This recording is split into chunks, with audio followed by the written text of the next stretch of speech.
eu quero dizer da minha alegria para os que estavam aqui pela manhã, estão me vendo novamente.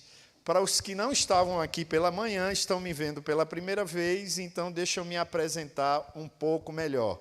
Eu sou o pastor José Roberto, sou pastor presbiteriano, atuo como pastor designado pelo meu presbitério no campo missionário que chamam Colégio Presbiteriano Mackenzie. Campo missionário esse que hoje tem 3.184 alunos, fora quase que 400 funcionários, fora os terceirizados, fora as suas famílias que também são atendidas pela capelania. Por isso que eu digo que é um campo missionário. Por isso é que a gente fala que capelania é missões. A gente aponta como missões urbanas, mas é missões. Me sinto pastor, mas também me sinto missionário. E não é fácil, mesmo como o Otoniel falou hoje pela manhã e pediu oração, mesmo que você ache que porque tem o nome presbiteriano e tem o nome Mackenzie, lá, assim, é tudo um mar de rosas. Poderia ser, mas não é. E não é por causa da providência de Deus, para que a gente não entre no comodismo, achando que já está tudo muito bom e que não precisa fazer mais nada. Então, esse sou eu que atuo ali no Tamboré, no Colégio Presbiteriano Mackenzie Tamboré.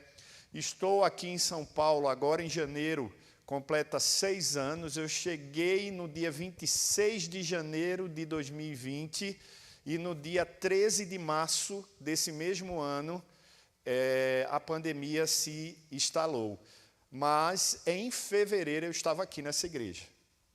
Eu cheguei em janeiro, a pandemia começou em março, mas em fevereiro eu estava aqui nessa igreja, como o Otoniel falou, realizando um trabalho pela Secretaria Nacional da Infância, da qual eu fui secretário por 12 anos, de 2010 até 2022. Sou casado com a Flávia, que não pôde estar, eu expliquei pela manhã, devido aos compromissos na igreja local, onde servimos, onde congregamos, e final de ano, musical, cantata de Natal, as crianças apresentam lá um musical e uma cantata de Natal, que não é no culto, né?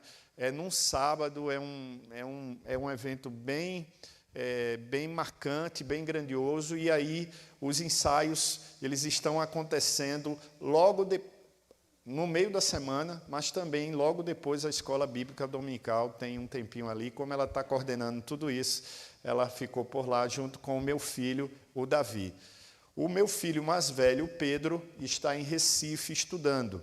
Termina agora, no final do mês, início de dezembro, seu ano de Instituto Bíblico, onde ele entendeu que precisava estudar um pouco mais a palavra de Deus para poder enfrentar a universidade. Eu sinto que ele tem um chamado para o ministério, mas ele entende que, além desse chamado, ele também pode se capacitar em alguma outra área que não seja apenas teologia. E quando eu digo apenas teologia, eu não estou diminuindo a teologia, mas entendendo que hoje o pastor, diferentemente de outros períodos e outras épocas, também é chamado e está sendo desafiado a entender a conjuntura e a se envolver em outras situações. Isso não significa que pastor em tempo integral está obsoleto. Pelo contrário, se a igreja tem condições de pagar um salário e de dizer ao pastor, pastor, você não precisa se preocupar, aqui está o sustento para que você fique integralmente na igreja. Isso é uma bênção. Mas, irmãos, nesse mundão que é o Brasil, do tamanho de um continente, são pouquíssimas as igrejas que têm essa condição. Eu digo isso porque durante 12 anos eu visitei todo o Brasil, todas as 5 regiões, todos os estados, e eu visitei igrejas que eram grandes, ricas e que tinham condições de dar um bom sustento aos seus pastores, como também eu visitei igrejas pequenas, humildes, e isso não significa que elas não tinham fé, ou menos ou mais do que qualquer uma outra. E o pastor, ele além de pastorear, ele tinha que trabalhar em alguma outra coisa para não ser pesado para a igreja. Lembra que Paulo falou isso? Ele era fazedor de tendas, para não ser pesado para os irmãos das igrejas que mandavam ofertas voluntárias para Paulo. Não é? Ele entendia isso. Então, não sei se ele vai ao ministério mesmo, mas eu fiquei muito feliz de saber que ele queria passar 1 ano estudando a Bíblia, para quando entrar na universidade poder responder ou ter condições mínimas de responder a todas as indagações que surgem dos mestres, professores, e também dos seus colegas de turma que estão ali, muitas vezes, para querer tirar você de dentro da igreja, tirar você da presença de Deus, através de ideologias e filosofias que não têm nada a ver com a palavra de Deus. Hoje pela manhã eu tive a oportunidade e o privilégio de falar sobre e de dar uma aula sobre modernidade líquida e a firmeza na fé.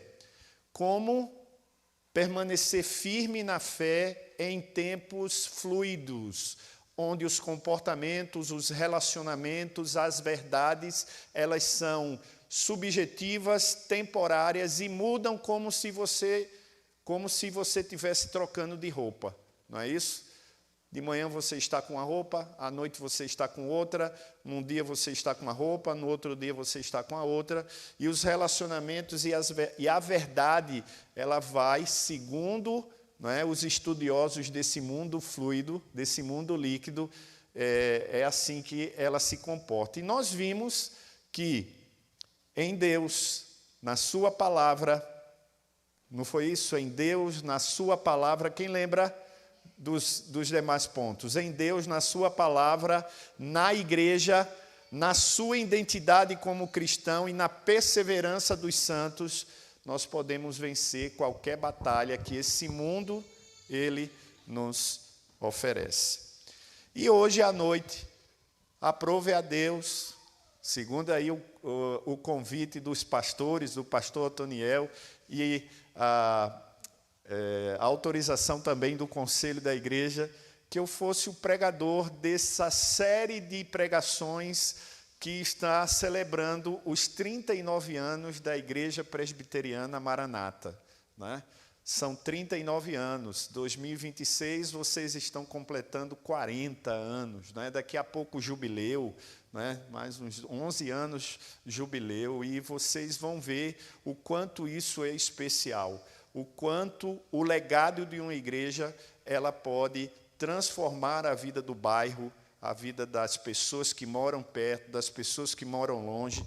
E eu gostaria, dessa noite, de celebrar junto com vocês, trazendo uma reflexão que está num texto muito conhecido da Palavra de Deus, que se encontra no Evangelho de Lucas, capítulo 13. Evangelho de Lucas, capítulo 13. Eu trouxe meu celular para cá para apertar e ver quanto tempo eu ia gastar na pregação. Mas esqueci de apertar aqui, já perdi essa introdução. Então, os irmãos, não foi de propósito não, viu, irmãos? Eu esqueci mesmo. Lucas capítulo 13, do verso 6 até o verso 9. Do verso 6, até o verso 9, é a parábola da figueira estéril. Vocês lembram, irmãos, que Jesus, dentro da sua metodologia, dentro da sua pedagogia, ele usava de elementos para poder ser compreendido. E um desses elementos que ele usava nas suas palavras e nos seus sermões, nas suas pregações, eram as parábolas, que não eram histórias reais, que tinham acontecido de fato, mas eram histórias que traziam no seu enredo princípios valores e um norte pelo qual aqueles que estavam ouvindo precisavam agir, pensar, seguir. E isso continua até hoje, ok? Não muda em nada, mesmo que não tenha acontecido de fato o que está nessa história. Entre linhas, essa história aponta para alguns detalhes, que eu não vou dar spoiler agora, que você vai ver na condução do sermão. E eu vou tentar ser o máximo de clareza didático possível, para que você entenda qual era o cerne da questão quando Jesus contou essa parábola. E ele diz assim: então Jesus proferiu a seguinte parábola, essa história inventada, para poder ensinar algum princípio, algum valor, algo importante. Diz o seguinte: certo homem, não sabemos o nome, tinha uma figueira. Uma figueira é um pé de figos, tá? Uma figueira, um pé de figo. Um homem tinha uma figueira plantada em sua vinha. Opa, aqui tem uma coisa diferente. Figueira, figos. Vinha, uvas, não é? Uvas. Então, já tinha alguma coisa que não estava muito bem associada. E vindo procurar fruto nela, não achou. Pelo que disse ao viticultor. Viticultor era aquele que tomava conta da vinha. Ele era um especialista nessa plantação. Ele não era especialista em todas as plantações. Ele era na vinha. O viticultor. Ele disse: há 3 anos venho procurar fruto nessa figueira, ou nesta figueira, e não acho. Podes cortá-la. Para que ainda está ocupando inutilmente a terra? É uma pergunta justa. É uma pergunta legítima de quem sabe que precisa usar a terra para produzir. Quem tem seu pedacinho de terra e usa para produção, para plantação, enfim, para que aquela terra seja útil, sabe que plantar algo que não vai poder colher é perda de tempo. Então ele chega e diz: corta, para que está inutilmente ocupando essa terra? Ele, porém quem? O viticultor. Respondeu: Senhor, deixai ainda este ano, até que eu escave ao redor dela e lhe ponha estrume, ou seja, eu faço o meu serviço. Talvez com um pouquinho mais de atenção, porque talvez eu não tenha dado a atenção a essa figueira do jeito que ela merecia. Eu acho difícil, porque se você já foi numa plantação de vinha, ou numa plantação de uva, sabe que até a velocidade do vento é dosado. Porque se o vento for muito forte, ou se não tiver vento, aquela safra dali é prejudicada. Então, eu duvido muito que aquela figueira não tenha recebido o tratamento adequado. Na história, né? Lembre que é uma história, não é um fato real. E ele diz assim: e eu coloco estrume nela. Se vier a dar fruto, bem está. Se não, mandarás cortá-las. Vamos orar mais uma vez? Senhor nosso Deus e bendito Pai, obrigado, ó Deus, por esse tempo tão especial. Obrigado pelos 39 anos da Igreja Presbiteriana Maranata aqui em Santo André. Igreja, ó Deus, que durante esse período passou por lutas, por situações diversas, passou por vitórias, alegrias, passou por dificuldades, mas continua aqui, proclamando o Evangelho, servindo ao Senhor como comunidade, como corpo de Cristo. Por isso, Deus, continua abençoando essa igreja nos próximos 39, 49, 59, 69, tantos anos quanto assim o Senhor permitir. E que hoje, agora, nesse momento, nesse mês e nesse período em que estamos celebrando, ó Deus, esse mês de aniversário, esse período de aniversário, que o Senhor fale ao nosso coração. Não aquilo que queremos ouvir, mas aquilo que precisamos ouvir. Porque muitas vezes aquilo que queremos ouvir ainda parte de um coração egoísta, de um coração que só quer ouvir aquilo que for bom, não quer ser exortado, não quer ser disciplinado, não quer ser chamado à atenção. Por isso, Deus, da maneira que o Senhor quiser, se é para consolar, que haja consolo. Se é para exortar, que haja exortação. Se é para celebrar, que haja celebração.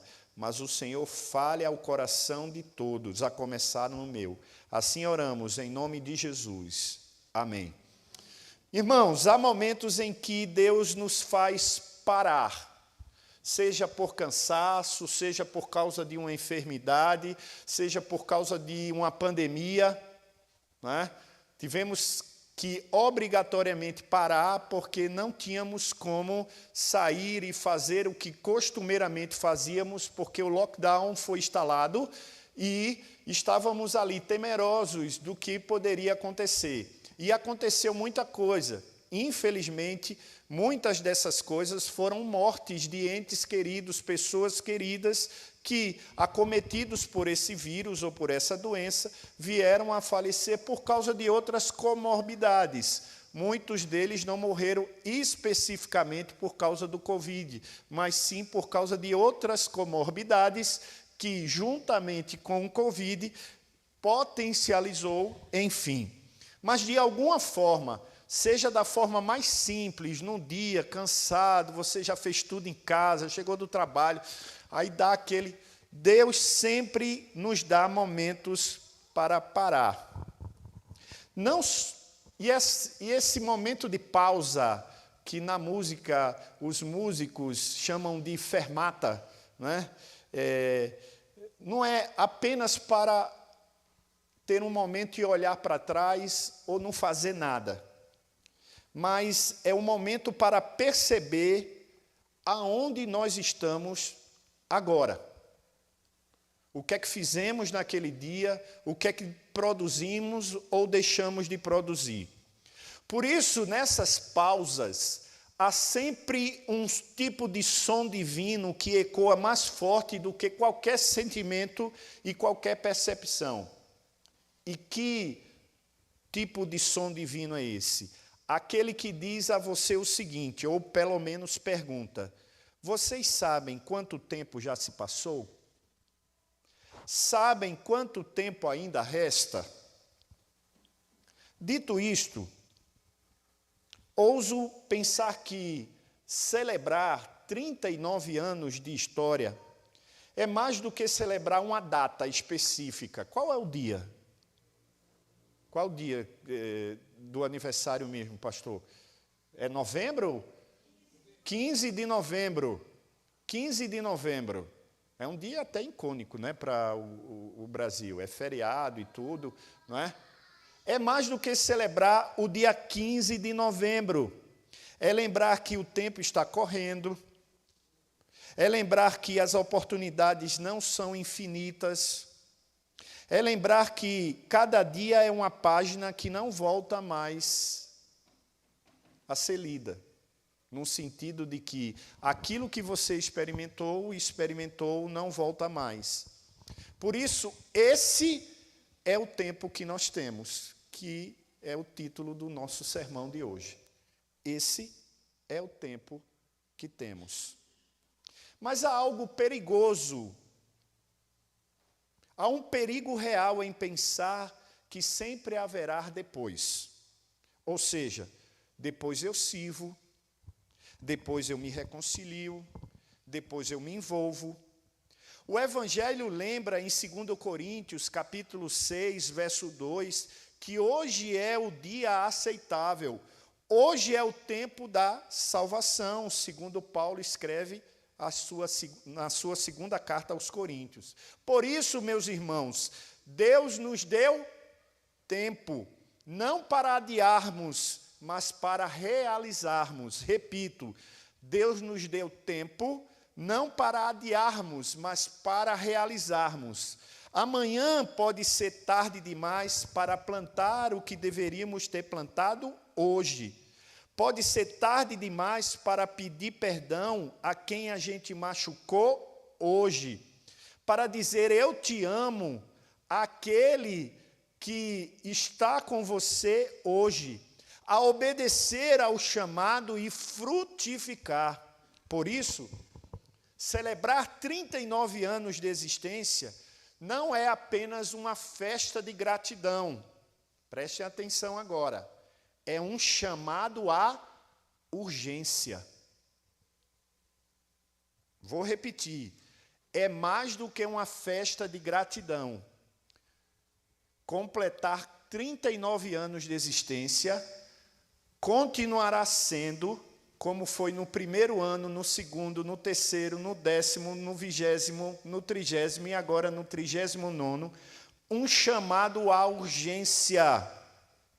Sejamos sinceros, irmãos, mas bem sinceros, e você não precisa falar para mim, você fala para você mesmo, ok? Todos nós poderíamos ter feito mais, não acha? Todos nós carregamos arrependimentos, mas saiba disso, Deus ainda oferece novas oportunidades. Para a igreja como instituição, que completa 39 anos, e para nós como indivíduos, eu sei quanto tempo eu tenho de convertido. Eu também faço parte dessa oferta de novas oportunidades. Esta é precisamente a mensagem da parábola. Novas oportunidades. Mas vamos entender melhor o texto. Vamos compreender o contexto. Jesus estava falando de oportunidade e urgência, isso já ficou claro. Mas ele se referia primeiramente à nação judaica. Uma figueira, ao longo de anos, de cuidado e privilégios, deveria produzir frutos de justiça, de fé e de arrependimento, mas permanece estéril. Ele estava apontando para o povo judeu. E você vai ver isso quando você lê os 5 primeiros versículos que estão no contexto imediato anterior, que diz assim, naquela mesma ocasião, chegando alguns, falavam a Jesus a respeito dos galileus. Olha só, os judeus apontando para o defeito dos outros. Parece a gente também, muitas vezes, né? Tu viu, pastor, essa semana, fulaninho? Tu viu essa semana aquela igreja? Tu viu aquele negócio? Tu viu isso? Como se nós fôssemos o suprassumo da santidade, da honestidade, e que nós somos a igreja que nunca erra. Olha só. Alguns falavam a Jesus a respeito dos galileus, cujo sangue Pilatos misturara com sacrifícios que os mesmos realizavam. Ele, porém, disse, Jesus, disse a esses que estavam apontando para o erro dos outros, pensais que esses galileus eram mais pecadores do que todos os outros galileus, por terem padecido essas coisas? Não eram. Eu vou-lo afirmo, se porém não vos arrependerdes, todos igualmente, inclusive vocês. Quase que Jesus faltou dizer isso. Todos igualmente perecerão. Ou cuidais que aqueles 18 sobre os quais desabou a torre de Siloé, um outro episódio que alguns estavam julgando que a torre caiu porque aqueles 18 eram malfeitores, eram pecadores, eram imundos e mereciam aquilo. Era por causa do pecado deles. O texto diz, ou cuidais que aqueles 18 sobre os quais desabou a torre de Siloé e os matou, eram mais culpados de que todos os outros habitantes de Jerusalém? Não eram. Eu vos afirmo, mas se não vos arrependerdes, todos igualmente perecerão. Gente, foi uma cacetada. Foi no Nordeste a gente chama de bufete. Toma esse bufete na cara aí.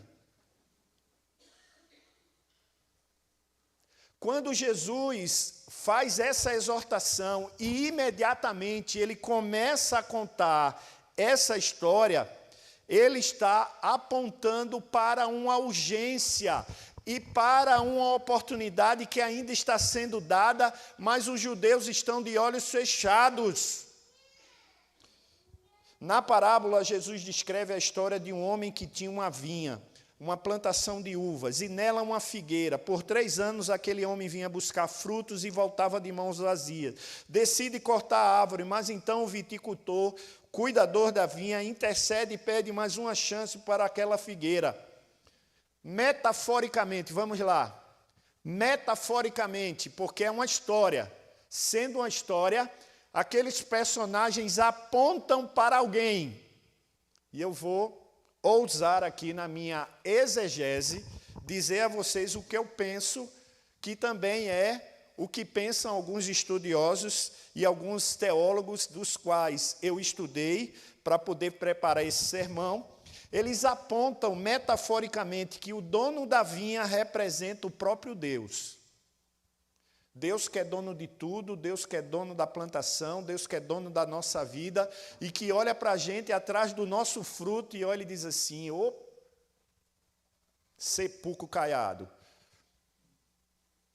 ô Adão,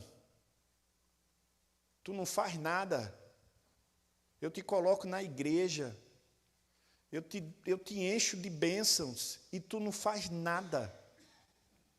A figueira representa nós. O dono da figueira, o dono da terra, Deus. A figueira, nós, que somos privilegiados por estar dentro da graça de Deus. É ou não é? Porque a gente merecia? Não, não é assim que a gente compreende? Não é assim que a gente crê dentro da nossa doutrina reformada? Que a graça é um favor imerecido. Não deveríamos estar lá, mas Deus nos dá essa graça. E o viticultor, quem é afinal? Jesus. É aquele que nos dá a chance de nos aproximarmos de Deus. Representa então Cristo, o nosso mediador, o nosso intercessor. Por isso, o que aprendemos nessa parábola? Aprendemos 3 preciosas lições para entender o tempo que temos. Você quer entender o tempo que você tem? Então vamos lá. Primeira lição. Esse é o tempo que temos para corresponder às expectativas de Deus. Sim, Deus tem expectativas ao meu e ao seu respeito.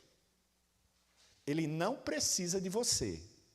Mas isso não significa que ele não tenha expectativas. São 2 coisas diferentes.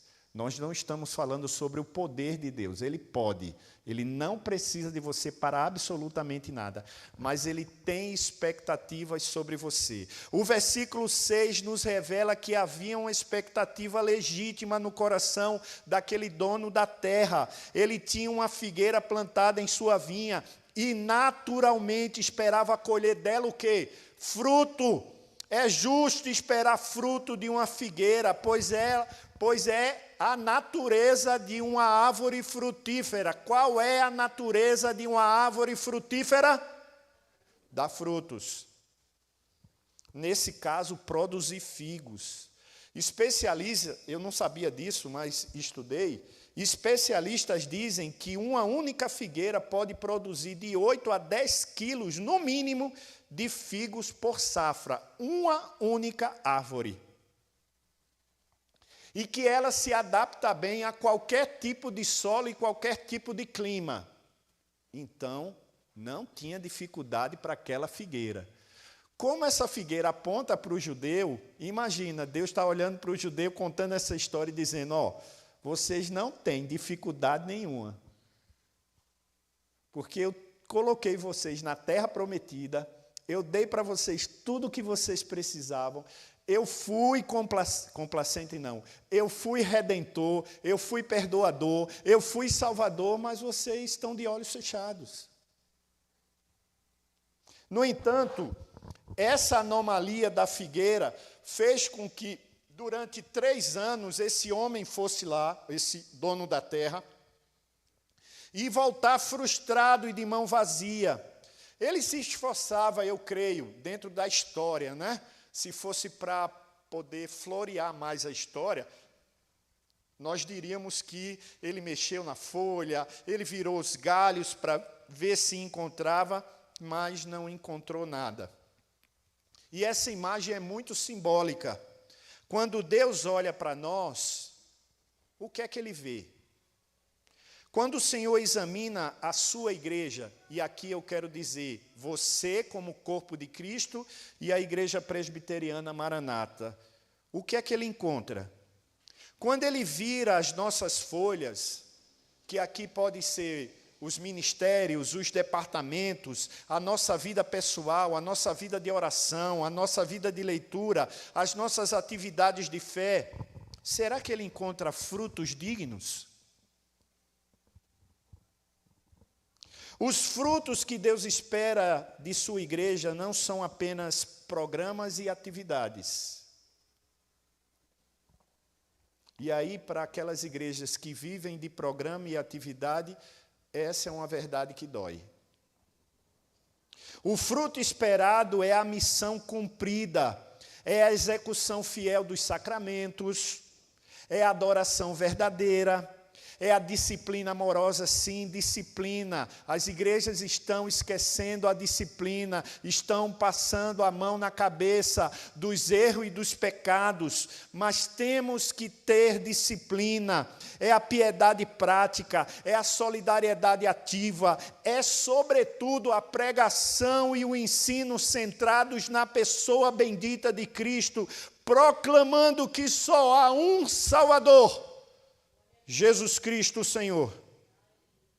Mas olhando para cada um de nós, podemos inferir que o fruto esperado também é o desenvolvimento da nossa fé pessoal e não só coletiva como igreja. O nosso amadurecimento espiritual, o caráter transformado à semelhança de Cristo, ou quando você chega no trabalho as pessoas não conseguem discernir que você é crente. Tu é crente? Não sabia não, nem parece. Para mim, é o pior comentário ao meu respeito. Imagina chegar numa Mackenzie, pastor, capelão, e o aluno descobrir que eu sou capelão, pastor, e ele olhar e dizer, poxa, nem parece.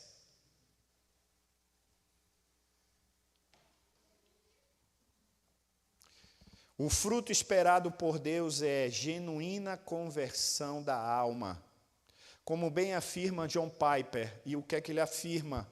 Ele diz o seguinte: Deus não está apenas interessado em nossas boas obras externas, mas principalmente no fruto da fé verdadeira, uma fé que repousa totalmente em Cristo como Salvador.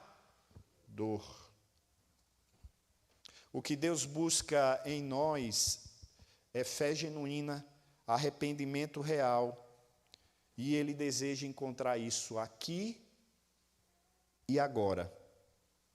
Se a lição dos primeiros 5 versos do capítulo 13 é convertam-se, a lição dos versos 6 a 9 é façam isso agora. Se nos versos de 1 a 5 Jesus está dizendo, vocês precisam se converter, quando ele conta a parábola, ele está dizendo, faça isso agora. Não deixe para amanhã, não. Faça isso agora. Portanto, essa é a primeira lição da parábola. Ela ensina que Deus tem expectativas ao meu respeito, ao seu respeito e ao nosso respeito. E a maior delas é que recebamos de coração o quê? A salvação que Ele oferece em seu Filho Jesus. Por isso, não adia a resposta ao chamado do Evangelho. Hoje é dia de conversão, hoje é dia de tempo de frutificar para Deus, hoje é dia de ser igreja. Glória a Deus, aleluia. Mas existe uma segunda lição. Porque se a primeira dentro dessa perspectiva de que esse é o tempo que temos, e esse tempo que temos é tempo para corresponder às expectativas de Deus, a segunda lição que está no texto é que esse é o tempo que temos para corresponder aos nossos privilégios. Sim, essa parábola aponta para privilégio. Observe o detalhe que lemos no versículo 6. Então Jesus proferiu a seguinte parábola: certo homem tinha uma figueira plantada numa vinha. Olha que privilégio. Olha que privilégio. Uma figueira plantada em uma vinha. Essa figueira não estava num terreno qualquer, ela havia sido plantada em uma vinha, uma plantação de uva, considerada fruta nobre e preciosa, das quais depende ou vêm os melhores vinhos. Uma vinha exige cuidados especiais, solo fértil, clima ameno, chuva moderada, proteção contra os ventos. Era exatamente nesse ambiente privilegiado que aquela figueira estava plantada. Essa figueira tinha tudo para produzir frutos. Era assim que Deus estava olhando para aqueles judeus. Eles estavam dizendo: vocês vivem aqui, sobre a minha direção, sobre o meu cuidado. Deus, desde lá de Abraão até hoje, está protegendo vocês, cuidando de vocês, e vocês continuam me negando, continuam fechando os olhos para mim, continuam sendo estéreos. Será que Deus está olhando para você e dizendo a mesma coisa? Que você continua estéril? Você acha que viver o cristianismo é apenas sentar domingo pela manhã ou domingo à noite no banco da sua igreja e só? Quantas demandas e quantas coisas nós temos e podemos fazer de domingo a domingo? Saia da sua zona de conforto. Se beneficie dos privilégios que você tem. São 39 anos de existência de uma igreja que tem uma estrutura bonita como essa, que tem um pessoal que canta tão bem, que tem 2 pastores que orientam vocês de forma que o ensino é bíblico, é teológico, é centrado. Tem um conselho que faz com que a igreja permaneça firme, que a igreja esteja bem. Vocês têm uma estrutura que faz inveja. Desculpe a expressão inveja. Há muitas outras, e o que é que você está fazendo com todas essas bênçãos? Fora isso, tudo que você já recebeu de Deus, meu Deus do céu, você foi alcançado pelo perdão de Deus, e o que é que você tem feito? Está de braços cruzados? Por que você não fala desse perdão para outros? Era só para você? Eu sei, irmãos, e creio na predestinação, na eleição incondicional. Eu não estou duvidando disso, mas a nossa missão, independente de se A ou B vão se converter ou não, ou vai se converter, é o quê? Pregar o Evangelho, porque não é você quem converte, é o Espírito Santo, porque convence do pecado, da justiça e do juízo. Isso lembra a advertência de Jesus em Lucas 12, 48, que diz o seguinte: será pedido muito de quem muito foi dado, e daquele a quem muito se confiou, mais ainda se exigirá. Lucas 12, 48, é isso mesmo? Olha aí. Muito lhe será exigido, e aquele a quem muito se confia, muito mais lhe pedirão. Então, deixo aqui algumas perguntas para o seu coração. O que você fez com os privilégios e bênçãos que Deus lhe concedeu? Eu não vou nem longe, não vou nem dizer na sua vida toda. Esse ano, por exemplo. O que você fez com tudo que recebeu da sua igreja esse ano? Você lembra quando começou tudo no dia 1º de janeiro? 1º de janeiro de 2025, expectativas. Muita coisa aconteceu, agora falta pouco mais de 30 dias para terminar o ano. o que foi que você fez com tudo que recebeu dessa igreja? E o que você fez com tudo que você recebeu de bênção na sua família, no seu trabalho? Como foi que você correspondeu a esses privilégios, a esses benefícios e a essas bênçãos? Porque Deus nos cercou de bênçãos incontáveis. Não é assim que diz a música? Ou o hino? Quantas bênçãos, diz, e quantas são recebidas da divina mão.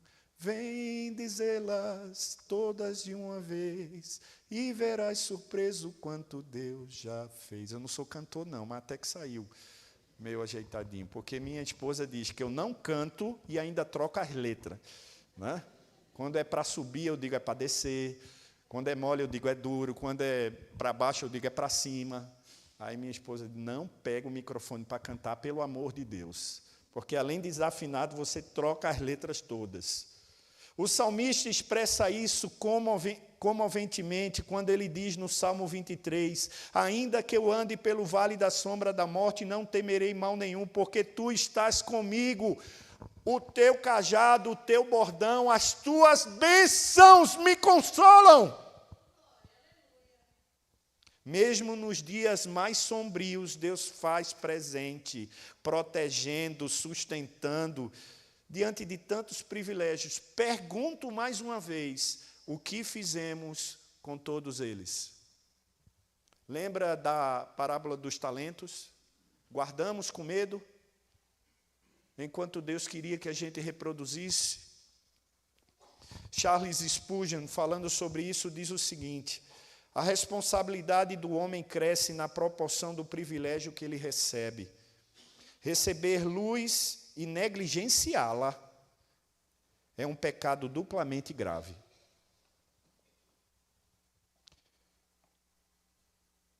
Já Calvino diz, quanto mais Deus nos honra com seus dons, com suas bênçãos, tanto mais devemos estar atentos para que não sejamos ingratos, nem tornemos vã a bondade de Deus. Não podemos tratar com descaso como os judeus estavam fazendo. Eles não eram capazes de enxergar o quanto Deus já tinha abençoado eles, desde Abraão até onde eles estavam. Simplesmente eles estavam cegos. Não podemos tratar com descaso os privilégios que recebemos. Esse foi o caso dos judeus, por isso Jesus conta essa parábola. Somos chamados a corresponder a Ele com a vida de fé viva, arrependimento sincero, frutos abundantes para a glória de Deus. Deus não nos trouxe até aqui para sermos apenas espectadores, mas para sermos participantes ativos, preste atenção, na missão de frutificar para o reino. Esse culto é uma nova chance de viver de maneira diferente. Leia mais a Bíblia, ore mais, sorria mais, ame mais, perdoe mais, sirva mais, evangelize sua família, seus amigos, até mesmo seus inimigos. Adore a Deus mais do que ontem, apesar de hoje, independente de amanhã. Faça de Jesus o seu tudo. Receba-o, não apenas como conselheiro, mas como Salvador e Senhor. Ele é o maior privilégio que você já recebeu. É o único que pode salvar a tua alma. Quer um privilégio? Você que murmura o tempo todo, é feito gato. Meu pai, quando era vivo, e quando eu começava a reclamar, ele começava a me chamar assim, ó. Lá no Nordeste a gente chama gato assim. A gente teve um gato lá em casa, porque apareceu umas catitazinhas. Casa sempre tem isso, né?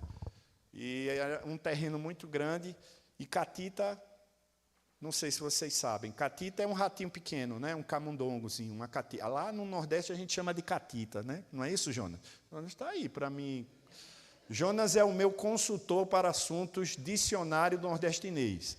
Se você não entender, pergunta a Jonas depois. Tá certo? É o reverendo. E a gente acabou criando um gato. E vamos dar um nome ao gato, vamos dar um nome ao gato. Eu disse, vou nada. Primeiro que eu já não gosto de gato. Tenho muita... Né? O gato já subiu nas minhas costas, pousou uma mariposa, e aí esse gato estava atrás dessa mariposa o tempo todo. Quando ela pousou nas minhas costas, que eu não senti porque eu estava de camisa, ele veio assim, as unhas todas aqui, eu saí correndo e o gato agarrado em mim, e o sangue descendo, e a unha do gato lá dentro. Eu não quero ver gato nem pintado, de ouro ainda mais. Bom, enfim, queriam dar o nome ao gato. Eu disse, vamos dar nome a gato, não. Ah, que conversa é essa? Chama de Chiuí mesmo, porque tudo aqui é Chiuí. O nome dele é Chiuí, porque eu não perco tempo. Vem, gato. E meu pai tinha uma... Meu pai só não, acho que esse é um ditado popular. Ele tinha...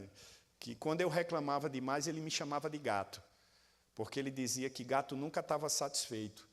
Gato é tomando leite e miando, já viu? Ele toma leite... Nunca está satisfeito. Era meu pai, quando eu recebia tudo, ele me dava o que eu precisava e eu ainda estava, mas eu podia ganhar mais, eu podia aquilo, mas eu quero um iPhone 304, não sei nem se existe. Meu pai me deu um 13, mas eu quero um 17. E em vez de olhar e dizer, pai, muito obrigado, louvado seja Deus. Aí meu pai dizia, tu parece um gato, tomando leite e miando. É a gente. Em vez de ovelha, é um bando de gato. Que só faz reclamar. Recebe a bênção e reclama. Recebe a bênção e reclama. Recebe a bênção e reclama. Olha o privilégio que você já tem. Olha, não pode... Se não acontecer mais nada na sua vida, já aconteceu o maior privilégio de todos. Você foi salvo em Jesus Cristo. Amém.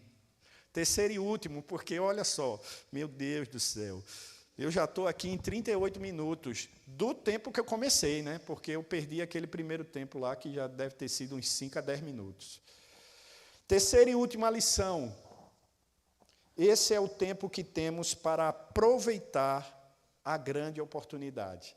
Não só para corresponder às expectativas de Deus, não só para agradecer pelos privilégios que Deus nos dá, mas também para não perder a oportunidade. Qualquer pessoa que tem um sítio, uma chácara, uma fazenda, sabe, uma árvore que não dá fruto tem que ser cortada.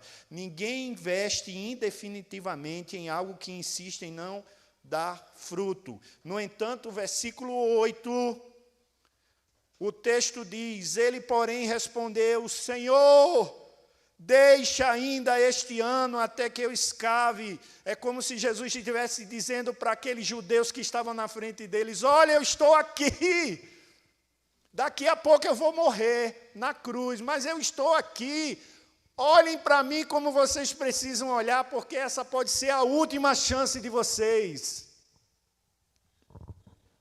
O viticultor intercede, ele pede ao dono da vinha para dar um novo prazo, onde o solo será revolvido, a terra será adubada, a figueira receberá mais atenção ainda, nada faltará, mas a oportunidade é decisiva, é frutificar ou frutificar, se não, ou se permanecer a esterilidade, será cortada. Essa grande chance não pode ser negligenciada, porque o custo da negligência é alto. Rejeição divina e definitiva. Não brinque com as oportunidades que Deus te dá. E é claro que aqui a gente está falando num contexto de salvação, porque era o que Cristo estava falando para os judeus. Mas a gente pode abrir esse leque.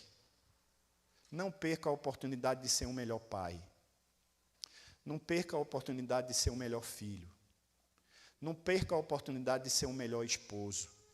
Não perca a oportunidade de ser uma melhor esposa. Não perca a oportunidade de ser um melhor diácono, de ser um melhor presbítero. Não perca, agora eu estou olhando para nós três aqui, a oportunidade de sermos melhores pastores. Não perca a oportunidade de ser uma melhor igreja. Que o 40º ano seja melhor do que o 38º, 39º, 37º. porque é assim que tem que ser, porque a cada manhã as suas misericórdias, e é uma oportunidade que Deus está nos dando. É uma oportunidade. E a pergunta, ou as perguntas são: que oportunidade já deixamos passar? Que frutos poderíamos ter produzido e não produzimos? Que campos missionários, que vidas, que projetos, que cultos poderiam ter sido mais frutíferos? Não podemos mais desperdiçar recursos, bênçãos, tempo. O Senhor confiou isso tudo a gente. Portanto, agora é hora de frutificar. É hora de frutificar. Jesus é a grande oportunidade que Deus coloca diante de nós, pessoalmente e como igreja. Negligenciá-lo é perder o acesso ao Pai. Aproveitá-lo é receber vida e missão, como escreveu João Calvino.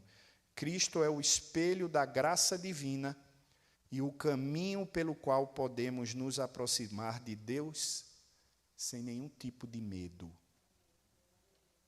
Hoje é dia de aprofundar raízes na fé.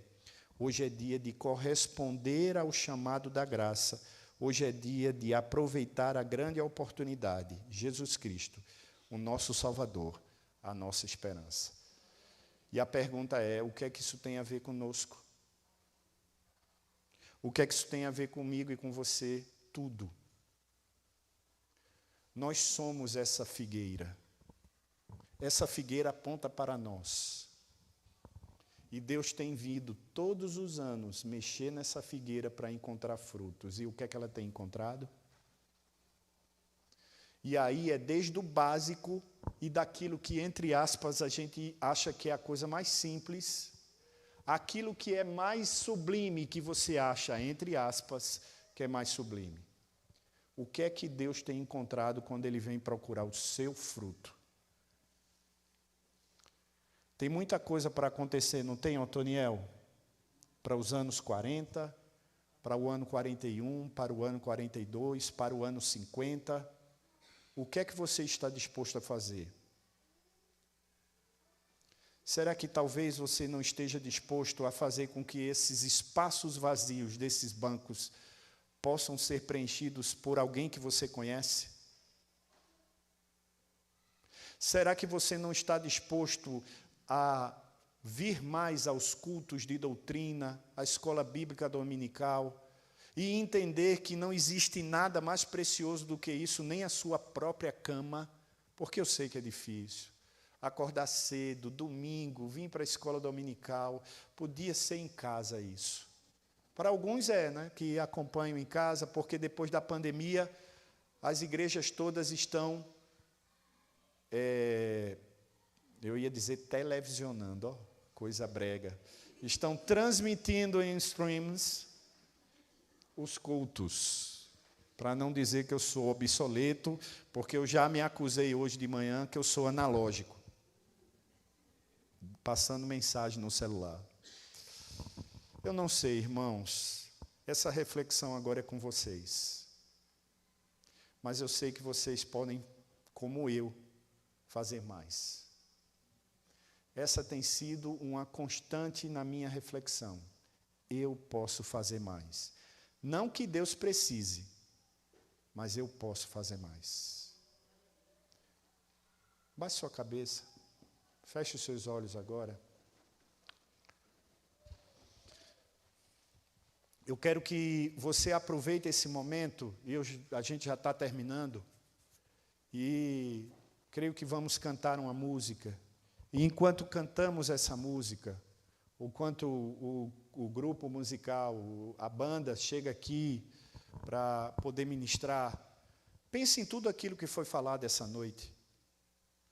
Se você conseguiu entender, é porque o Espírito Santo conseguiu te convencer daquilo que precisava ser convencido. Fez sentido o que foi falado hoje? Essa pergunta é para você, você não tem que responder para mim. Fez sentido o que você ouviu hoje? Você entende que Deus tem expectativas a seu respeito? Você entende que Deus tem expectativas também no sentido de que você é uma pessoa privilegiada por ser crente? Deus lhe elegeu, Deus lhe escolheu antes da fundação do mundo. Olha que bênção! E você vive como se isso não fosse nada, não representasse nada. Além disso, Deus quer que você não perca mais as oportunidades. Seja um melhor pai, seja um melhor amigo, seja um melhor irmão, seja um melhor filho, seja um melhor esposo, esposa, tia, avó, mãe. Seja um melhor profissional no seu trabalho, para que as pessoas olhem para você e digam, tem algo diferente nele. E quando ele lhe perguntar, você diz, essa diferença chama-se Jesus, que me faz ser uma nova pessoa, porque as coisas velhas ficaram para trás. Por isso, ore nesse momento. Ore.